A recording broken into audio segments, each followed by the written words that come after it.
You're listening to Qwerpline here on QWRP-FM. Qwerpline this week is brought to you by the No Strain Brain Chain, an innovative solution from Huffer Pharma Chemicals to keep your gray matter safe from everyday concussions. The No Strain Brain Chain. Obtain, restrain, and contain.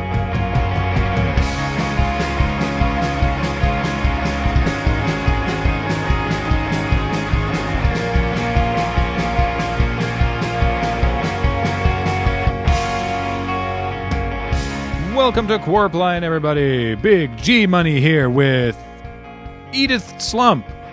How's it going, Edith? I'm thrilled to be here, Graham. And we're pleased to have you, Edith. As a reminder to those listening, His Honor the Aldersman Alex has had to recuse himself from being on the program today because the Pipesmen are trying to have him impeached, and it would be a conflict of interest. Later on the program today, our summer intern Derek will be having an interview with some of these secret pipesmen, and we will hear more about it. Until then, we hope that you are all having a great day here in scenic Innsbruck, recommended by 4 dentists. But not my dentist. Is your dentist Dr. Simcoe? Yeah, he's a real spoil sport. After the Innsbruck Tourism Board coined that slogan, it would later come to light that Dr. Simcoe actually threatened legal action against the Tourism Board, but since he had technically endorsed Innsbruck at one point, he realized the suit wouldn't hold water. Well, he's only 3 years away from retirement. After which point, hopefully, this slogan can stop chasing him. And now the news!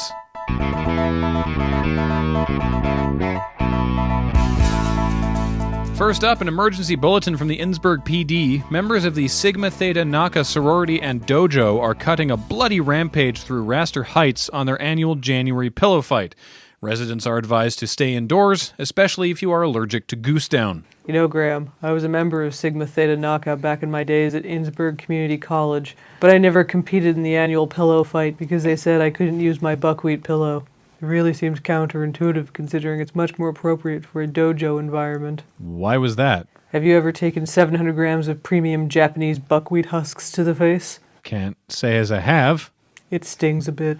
Okie dokie. So, reminder again for Raster Heights, stay indoors, and if you are holding a pillow, you are considered fair game. In other news, the boys and girls of Innsbruck High School's Rocketry Club are running a kerosene drive to decontaminate and refuel their new Surplus V2. So if you have any kerosene left over after your in-home tree lighting ceremonies, take it on down to the high school. Where do you think they got their Surplus V2?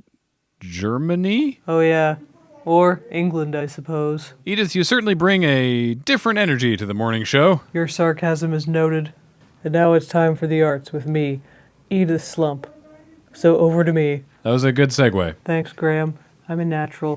Do you think Joan will let me have my own show? I don't think speaking for our station manager is a good idea. What's going on in the arts this week, Edith? Well, Graham, as those of us with children or little ones in our lives are no doubt aware, the latest Tugger Nuts book, Tugger Nuts Goes Down Under, is due to be released this weekend, and to celebrate, the Novel Hovel is having a midnight release party, and all previous Tugger Nuts books are 30% off. All previous books? The whole series? The entire surprisingly lengthy series. If you go by the Novel Hovel and stick your name in a draw, you could win a box set of the 10 most popular Tugger Nuts books, which includes Let's Go Tugger Nuts, Keep It Down Tugger Nuts, Let's Find Sally and Tugger Nuts Goes Off Half-Cocked, and Tugger Nuts and the Big Finish. Does the box set include Tugger Nuts Goes Round the Horn? No, but it does include my personal favorite Tugger Nuts book, Tugger Nuts and the Mysterious Stranger. Keep it together. Oh, and I do have a note here from Steve at the Novel Hovel. They are sold out of the following books: Hit the Back Door Tugger Nuts, Tugger Nuts at the Spit Roast, Tugger Nuts and the Bareback Riders of Chalk Island, and Tugger Nuts and the Midnight Snatch. Wow, they're just flying off the shelves, huh? Well, due to a clerical error, they do have 35 copies of Tugger Nuts Blows It. Apart from the box set draw, is there anything else interesting happening at the launch event? Why, yes, Graham. There's a costume contest where all the kids will be dressing up as their favorite Tugger Nuts characters, and the ladies from the Presbyterian Church Auxiliary have volunteered to make themed snacks, so you can come on down, and as long as you're not allergic to almonds, you can enjoy some Tugger Nuts nut balls and deep dip. The recipe that was, of course, written in the book Tugger Nuts Gets In Deep. What can the participants in the costume contest win? Good question, Graham. The winner of the costume contest will win a copy of Tugger Nuts and the Pearly Orchid, signed by author Antoine Graffito. Sorry, Tugger Nuts and the Pearly Orchid? I'm actually not familiar with that one. It's actually a rare UK version of Tugger Nuts Wrestles the One-Eyed Champ. They thought the name was obscene.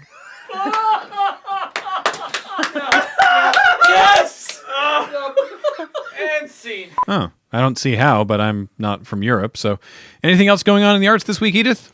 No. Terrific. Well, thanks for joining us today, Edith, and for continuing to join us, filling in for Alex, as we go now to the skies with Richter Hammock Slam up in the QWRP Traffic Quopter. How's it going up there, Richter? Well, Graham, traffic is going quite smoothly today up 4th Avenue towards the Noble Hobble, and I have just realized that the walls inside of this helicopter make this place extremely small. Excuse me? Yes, Graham, the walls of the helicopter appear to be closing in on me. I'm having a hard time maintaining my usual steely composure. Really? Yes, usually I am a cool customer, but at this point I'm intent on cashing it all in and landing this thing as quick as possible. My breath is coming short and rapid. Oh God, I think I'm blacking out. This is new. Richter, focus on my voice. You are not responsible for your own life, but responsible for the lives of those below you. There's no need to get hysterical, Edith. I'm a professional. Really? I know this helicopter like the back of my hand. I know it inside and out, and that is why I am now opening the door, climbing outside, and will continue to fly for the rest of today from the runners. Well, whatever floats your boat. Or spins my rotors. Also, I have yet to install the pontoons I bought, so this helicopter is not yet amphibious. Back to you, Graham. No, wait, Richter, traffic! Richter? Can you even pilot the helicopter from outside? Like, the controls are not that close to the window. Well, I'll set up a Google News alert and we'll find out. Okay, well, speaking of news, it's time to go now to summer intern Derek, who's sitting down with two members of the Secret Pipesmen to hear why they want to impeach His Honor the Aldersman, Alex. Derek, over to you. Thank you, Graham. I'm sitting here with two mysterious creatures, and they have both promised to let me in on what's going on with the Aldersman. So my first question is, who are you and what have you done with the Aldersman? Hello, I'm Ralph. I'm a member of the Secret Pipesmen and a member of the Innsbruck Geological Society. And I'm Richard Thurston III, as you know damn well, you sniveling little cur. Thank you, Ralph and Dick. But you haven't answered my second question. What have you done with our Aldersman? Nothing. Yet. We simply want Innsbruck to follow democracy as she is written. We never intended for Alex to be on the ballot in the first place. But Alex wasn't on the ballot. He didn't even come to any of the debates, even though I invited him many, many times. He was a write-in candidate, and he won because he gave that nice speech on the radio. Right? I am so tired of explaining this over and over and over again. So I won't. Ralph? Look, the Secret Pipesmen have been trying to bring light rail to Thurston County for 18 years, and Alex just rode in on the coattails of our protest ballot initiative. Oh, I get it now. Though except for the part about the light rail and the protest ballot initiative and how that connects to Alex in any way. Wow, he's really getting better at his job. It's a game of inches, Edith. Oh, Christ! Fuck. Wasn't ready. You imbecile! Anytime that there's any sort of election, the Secret Pipesmen put forward a write-in ballot initiative for our light rail plan. And this time, with the election split 69 ways, the write-in candidate won. You idiots didn't vote for a train, you were voting for a train! But Alex isn't a train. If you wanted a train, why did you vote for Alex? I didn't, you did, you all did! That's right, I did, because I didn't think it would be democratic to vote for myself. That's not the spirit of Richard Thurston. The spirit of Richard Thurston lives inside me now. I hope my grandfather is inside you, and I hope he drinks your soul like a chocolate phosphate. A what? It's a drink with chocolate syrup, seltzer, and acid phosphate. There's a recipe on Serious Eats. It's rated 4 stars. Acid phosphate? Oh no, my bones! So, summing it all up, Alex really isn't our aldersman, and we get to build our train now. Now fork over the $40 million to build it. Got 89 cents. Wow, this is the first I'm hearing about this.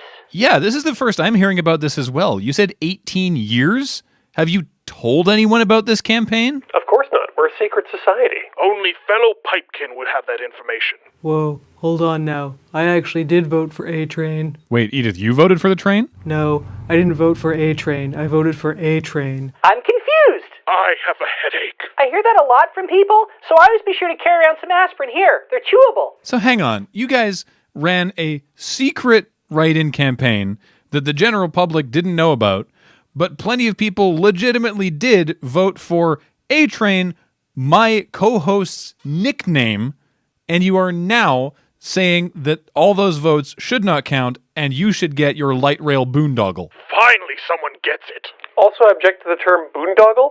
It's more of a hornswoggle. I like these new words I'm learning. Look, pipe friends, people were voting for who they wanted to be aldersmen. If they didn't know about your stupid write-in thing, there's no way that you can claim those votes. At this point, just accept it and, I don't know, lobby Alex for the light rail. That's actually not a bad idea. We're always looking for new good pipesmen. Oh, and it's been so long since we had a good initiation. Can I join too? How old are you, son? I'm 19. Oh, then no. Well, there you have it, Qwerpline. Thurston County elected a new boondoggle, and Alex has to turn into a train somehow? Back to you, Edith. I rescind my previous comments about his improvement. Yeah, it's pretty much like this every day with him. Will I have to fill it again tomorrow as well? It doesn't sound like it? Darn, I was having a lot of fun. Yeah, I can tell. Well, that takes us almost up to the break. When we come back, the Sigma Theta Naka pillow fight has gotten even further out of hand, and police are now calling in the Girl Scouts to mediate. As a former Girl Scout and a former member of Sigma Theta Naka, I'm extremely invested in this emotionally. And we'll have special guest Terry Bledsoe in the studio. Terry hosts the new mid-afternoon financial and dating service show Stocks and Blondes, and they'll be here telling us how to invest and dress for the greatest growth potential. Was that a double entendre? I think so. I didn't write it. I'm gonna talk to Joan. I don't think we should read stuff like that on the air. Sounds great, Edith. You do you. Stick around, everyone. More Qwerpline after this. That was Qwerpline here on QWRP-FM. Thanks again to our sponsor, the No Strain Brain Chain, an innovative solution from Huffer Pharma Chemicals to keep your gray matter safe from everyday concussions. The No Strain Brain Chain. Try it with cocaine.